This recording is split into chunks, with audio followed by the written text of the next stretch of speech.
कमाने वाली बहू। मम्मी आप हमारे साथ बेंगलोर चलो। पापा थे तो अलग बात थी, अब आप अकेली यहाँ गांव में कैसे रहेंगी? बेटे अनिल ने कहा तो मैं असमंजस में पड़ गई। हार्ट अटैक से हुई इनकी अचानक मौत से मैं अपने आप को लाख कोशिश के बाद भी संभाल नहीं पा रही थी। 12 दिन हो जाने से सभी मेहमान चले गए थे। बेटा अनिल और बहू अनीता दोनों ही इंजीनियर हैं।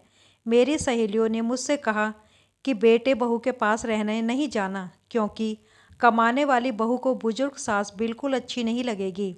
उसकी आज़ादी में तुम्हारे जाने से खलल पड़ेगी। वो तुम्हें ताने मार मार कर तुम्हारा जीना हराम कर देगी। वैसे भी भाई साहब ने जीते जी ही पूरी संपत्ति बेटे के नाम कर दी थी। ऐसे में तो पूरी संभावना है कि बेटा बहू यहाँ का मकान बेचकर माल तो सब ले लेंगे और तुम्हें पाई पाई के लिए तरसा देंगे। लेकिन बेटे बहू के साथ जाना मेरी मजबूरी भी थी। 60 की उम्र में अपने घुटनों के दर्द के कारण मैं अपनी किराना दुकान चलाने में असमर्थ थी। 12 दिन के कार्यक्रम का पूरा खर्चा बेटे ने ही किया, लेकिन छोटे मोटे खर्चे के लिए बेटे के आगे हाथ फैलाना मुझे ठीक नहीं लगा और जो थोड़े बहुत पैसे हमने जमा कर रखे थे वह खर्च हो गए। अब हालात ये थे कि मेरे पास 100 रुपये भी नहीं थे। असमंजस में मैं अनिल को कोई जवाब नहीं दे पाई। इतने में अनीता ने कहा, मम्मी जी बताइए कि कौन कौन सी साड़ियाँ रखनी हैं, मैं आपका सूटकेस पैक कर देती हूँ। अनीता के ऐसा कहने पर मैं कुछ बोल ही नहीं पाई और चुपचाप इन लोगों के साथ बेंगलोर आ गई। अनिल और अनीता दोनों ही मेरा पूरा ख्याल रखते, सभी साथ में ही खाना खाते। अनीता मेरी पसंद के हिसाब से खाना बना देती। दोनों की यही कोशिश रहती कि मुझे इनकी याद न सताए, मैं खुश रहूं। 8 साल का पोता चिंटू तो दादी माँ कहकर मेरे आगे पीछे घूमता रहता। मैं कोई भी चीज़ के लिए बोलती तो वो चीज़ मुझे बराबर ला देते। ये सब देखकर मेरे मन को बहुत शांति मिल रही थी। मैं सोचने लगी कि लोग बेवजह आजकल के बच्चों को बदनाम करते हैं कि वह लोग बुजुर्ग माँ बाप की कदर नहीं करते। खासकर यदि बहू कमाने वाली हो तो वो सास को नौकरानी ही समझने लगती है। अनीता भी तो कमाती है, लेकिन कितने अच्छे से घर और दफ्तर दोनों संभालती है, कभी कोई ताना नहीं मारती। वो तो मुझे ही लगता है कि वो ऑफिस और घर दोनों जगह का काम कर कर थक जाती होगी, इसलिए मैं ही थोड़ा बहुत काम कर लेती हूँ। लेकिन बेटा बहू दोनों ने कभी भी मुझे किसी काम के लिए नहीं कहा। 1 महीना कैसे बीत गया पता ही नहीं चला। आज सबने बाहर घूमने जाने का कार्यक्रम बनाया। मॉल में घूमते घूमते अनिल और अनीता एक दुकान से कुछ खरीदने लगे। मैं और चिंटू थोड़ा आगे निकल गए। आइसक्रीम की दुकान पर चिंटू ने कहा, दादी माँ मुझे आइसक्रीम खानी है। मेरे ऊपर तो मानो बिजली गिर गई, क्योंकि मेरे पास तो पैसे थे ही नहीं। इतने दिनों में पैसों की कोई ज़रूरत महसूस भी नहीं हुई थी। अब क्या करूं? मेरा उतरा हुआ चेहरा देखकर चिंटू ने फिर कहा, दादी माँ प्लीज़ ले दीजिए ना। सॉरी बेटा, मैं अपना पर्स घर में ही भूल गई। मेरा ऐसे कहने पर चिंटू ने मेरी तरफ कुछ अजीब नज़रों से देखा। उसे लगा कि आइसक्रीम ना दिलाना पड़े इसलिए मैं बहाना मार रही हूँ, लेकिन मैं क्या कर सकती थी। मुझे अपनी बेबसी पर रोना आने लगा। मैं कैसी दादी हूँ कि अपने पोते को आइसक्रीम भी नहीं दिला सकती। इनके जाने के बाद पहली बार मैं अपने आप को बहुत ही असहाय महसूस कर रही थी। हमने बाहर डिनर किया। अनीता ने मेरे पसंद की काजू करी ऑर्डर की थी, लेकिन मुझे उसमें स्वाद ही नहीं आ रहा था। घर आने पर थोड़ी देर सभी ने टीवी देखी।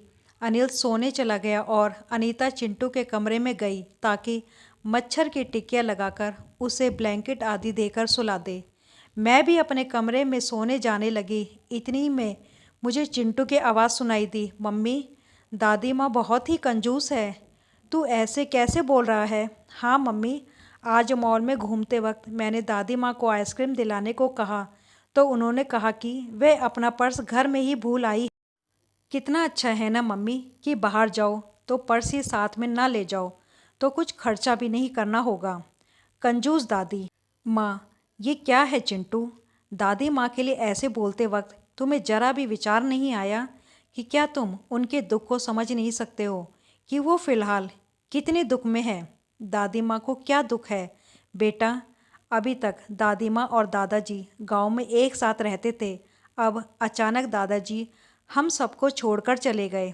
जिस व्यक्ति के साथ हम 24 घंटे रहते हैं, साथ में उठते बैठते हैं, साथ में खाना खाते हैं, अपना दुख सुख शेयर करते हैं, वो ही व्यक्ति अचानक हमसे बहुत दूर चला जाता है तो कितना दुख होता है, ये अभी तुम नहीं समझ सकते। सोचो, अचानक तुम्हारे मम्मी पापा तुमसे बहुत दूर चले जाएं, इतनी दूर कि कभी वापस ना आए, तो क्या तुम्हें दुख नहीं होगा? नहीं मम्मी, मैं आप लोगों के बिना नहीं रह सकता। बेटा, फिर सोचो, दादी माँ दादाजी के बिना कैसे रह रही होंगी। ऐसी स्थिति में यदि वो अपना पर्स घर में भूल गई तो तुमने उन्हें कंजूस तक कह दिया। तुम्हें तुम्हारे प्रति उनका प्यार नहीं दिखा। जब भी तुम्हें स्कूल से आने में 5-10 मिनट की भी देरी हो जाती है तो वो लगातार बालकनी में खड़े होकर तुम्हारा रास्ता देखती रहती हैं। उस दिन उनके घुटनों में बहुत दर्द होने के बावजूद तुम्हारे कहने पर उन्होंने तुम्हारी मनपसंद मेथी मटर मलाई बनाई थी। इसलिए बेटा, किसी के लिए कोई भी राय बनाने से पहले उस व्यक्ति के दृष्टिकोण से भी सोचना चाहिए। सॉरी मम्मी, ये वार्तालाप सुनकर मुझे अपनी बहू पर बहुत गर्व हुआ।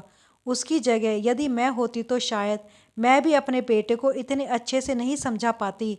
सुबह अनिल ऑफिस चला गया और चिंटू स्कूल। अनीता ऑफिस जाते जाते मेरे हाथ में कुछ रुपए देने लगी।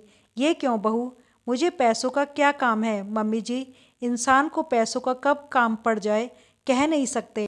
आप मंदिर जाती हैं, कभी दक्षिणा चढ़ा दीजिए, कभी चिंटू के कोई चीज़ के लिए जिद करने पर उसे वो चीज़ लेकर दे दीजिए। लेकिन बहू, मम्मी जी, यदि यह पैसे अनिल आपको देते तो क्या आप मना करती? नहीं ना, आपकी बहू भी कमाती है तो फिर आप अपनी बहू से पैसे क्यों नहीं ले सकती? अनीता की बातें सुनकर खुशी के मारे मेरी आंखों में पानी आ गया।